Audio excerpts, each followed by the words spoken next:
Hello and welcome to the Sideboard. I'm Ruben Bressler and I'm joined by Brad Nelson. What's up, everyone? And we have an exciting trading post deck for you. Shocked, I know, for those of you that have been paying attention to Brad. His recent articles have been all about one card in particular. Tell me a little bit about the deck and especially trading posts. So, I saw M13, and the minute I saw Trading Post, I brushed it off like everyone else. But then, during like an actual session of just looking and focusing on all the cards, I realized that it's actually just a Planeswalker you can't attack. So that's like the biggest beneficial thing about it. The second best part about it is you can forget dice and still play with your Planeswalker. Like that's something that I'm figuring out today. That's nice. I have no dice, and I'm just like going up to the event. No dice. Yeah, and it's an interesting card because Wellsprings. Right, you have 4 Ichor Wellspring and 3 Micah Sith Yes. Wellsprings let you do a lot of different things with your mana base and still get away with like running Phyrexian Cores and Buried Ruins. And originally I started with Mono Black because that's the first place I go. Mutilate comes out. I thought it could be a Mono Black card. And it's good there, but it didn't excite me because Mutilate is like -2, -2 Sure. when you play all these artifact lands, so then you're forced to just play a bunch of swamps, and I didn't really like doing that. I wanted a bunch of cores. Instead, what you have are Day of Judgment Yes. and Whip Flare, Yeah. which hasn't seen a lot of play recently. Yeah, no, Whip Flare is like really good in this deck, and the reason that the removal is so good is that I'm playing 4 Nihil Spellbombs main, and that is my catch-all. It kills Rancor, Stranglegeist, A lot of the cards you have problems with, yeah. Yeah, just a lot of the creature-based decks are all dealing with their graveyards. I mean, everyone actually has interaction with their graveyard at some point, so it's just a good cantrip that gains value throughout the match. And I mean, it happened on camera, and it's happened a bunch in playtesting that a Stranglegeist will have a Rancor on it, and I'll just Whip Flare it away and draw a card and just permanently deal with it. Nice. Quickly, I'm not sure a lot of people know what Phyrexian Core does. Yes. And so Phyrexian Core is a real interesting card.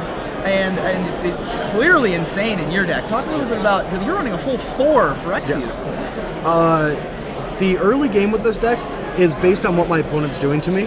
So if they're not having a super aggressive draw, they keep like a heavy removal because they're expecting well, for me, they're probably going to know I'm playing Trading Post. Sure. But in general, people are going to keep sometimes a removal heavy draw, and so you don't actually want to cast your removal early in the game. So what Phyrexian Core does is it lets you gain value on these Wellsprings early and get that extra card in your hand. So there's a lot of turn 3s where this activates.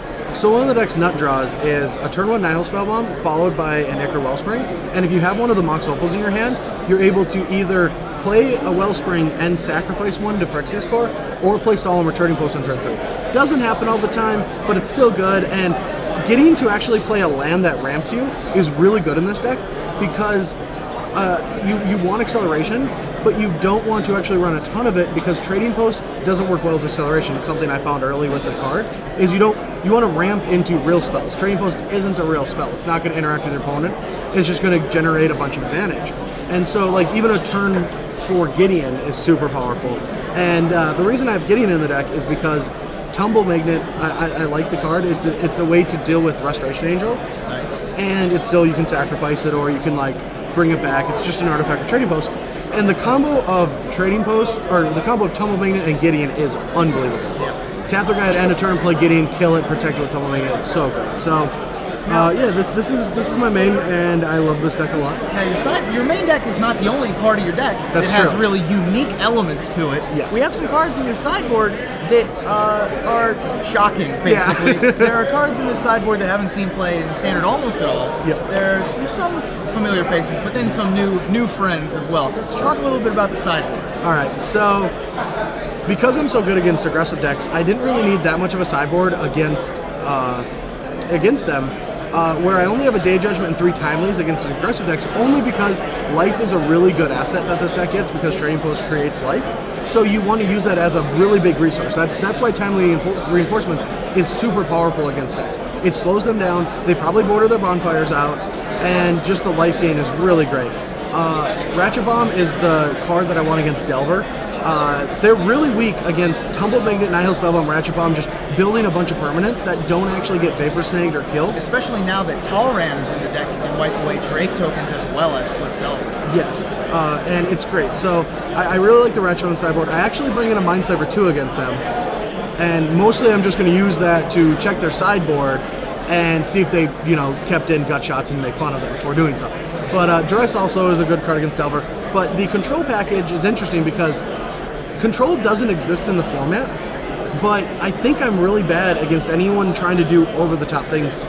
So I feel good against Solar Flare, but I want to Cyber for them. But because I'm so good against all these aggressive decks, I have this room.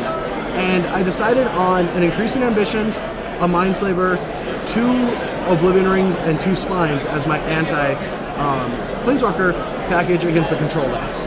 I am a little scared of anyone else playing Trading Post because they're going to be doing things bigger than I am. I found that going big isn't correct because there's just too much variance, but some people won't. They like their Gilded Lotuses, and they like their Metamorphs, and they like their Mindslaver combo. So I'm very weak to that. So hopefully the sideboard works. I mean, obviously the Increasing Ambition is a little ambitious, but it was there. It was there. But I didn't want a second Mindslaver, so it's like a third Spine, because Spine is so good. Like, I play tested the guy like just slams a card, and he's like, "How are you gonna do?" I'm like, "Well, I'll do that every turn. I'll kill that, and I'll kill that, and I'll kill that." Like, it's really good. So it's quite good. So, what do you think about this deck's place in the metagame? Do you think it's really well positioned? I am not the person. I'm not all Atrocity. I really not. I don't show up to an event with a deck that I don't think can win the tournament, and I think this deck is really good. And it's not because Trading Post is Bonfire or Silverheart or Geist. It's because everyone is doing the same thing. They're attacking each other and they're bonfiring each other. That it has this home away from all of that. And all these decks run a bunch of like birds and a bunch of mana, so you can attrition them really easily. So like a control attrition deck is great. Like you just like play against a red-green deck, you wrap them twice, and then they just play birds and say go. And that just happens a lot. So this is just attacking from a different angle. This deck might not be good in 2 weeks. Like, if people become aware of it, I don't think that's the wrong thing. It's like if a new deck pops up that changes the metagame. But for right now, everyone's bonfiring each other, everyone's vapor saving each other. This deck goes at a different angle, and it's very difficult to do. Well, it's certainly very exciting to watch. It looks like a blast to play. So it's so good. Yeah, if you guys are looking for something new for Standard, something that maybe isn't part of the Bonfire, Delver, Birthing Pod, Zombies thing, you're sort of tired of that, maybe pick up a couple of Trading Posts. I will say one thing about the deck.